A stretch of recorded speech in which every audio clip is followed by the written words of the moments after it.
Hello বন্ধুরা, অন্নপূর্ণা যোজনা verification শুরু হয়ে গেছে। তো তোমরা এটা অনলাইনে কীভাবে করবে সেটা আমি দেখিয়ে দিচ্ছি।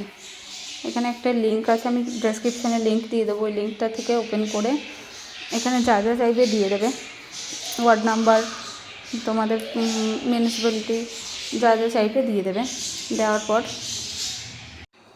এখানে ব্যাঙ্ক অ্যাকাউন্ট নাম্বারে লাস্টে 4টে সংখ্যা চাইবে, ওটাও দিয়ে দেবে। দিয়ে সার্চ করবে। যদি তোমার এখানে ভেরিফিকেশান কমপ্লিট থাকে তো ওখানে কমপ্লিট দেখাবে। না থাকলে আমি অন্য একটা দিয়ে সার্চ করে দেখাচ্ছি।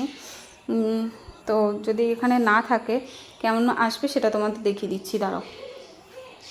হ্যাঁ, এখানে এসেছে দেখো, আপডেটে ক্লিক করবে। যদি কমপ্লিট থাকে তো কমপ্লিট লেখা থাকবে, আর যদি না থাকে সেখানে আপডেট লেখা থাকবে। আপডেটটায় ক্লিক করবে। এখানে যা যা ডিটেলস চাইছে দিয়ে দেবে। আধার নাম্বার, ভোটার আইডি নাম্বার, আধার কার্ডের ফটো, ভোটার কার্ডের ফটো, এখানে যা যা চাইবে ইনফরমেশান দিয়ে দেবে। সব কিছু দিয়ে সাবমিট করে দেবে। সাবমিট করে দিলে ওখানে লেখা আসবে ভেরিফিকেশান সাকসেসফুল, তো কমপ্লিট হয়ে যাবে। খুব সহজ, এটা তোমরা করে দেখো। আর আমার চ্যানেলটাকে সাবস্ক্রাইব করে দিও। আমি আরও নানান রকম ভিডিও করি, আমি শর্টস বেশি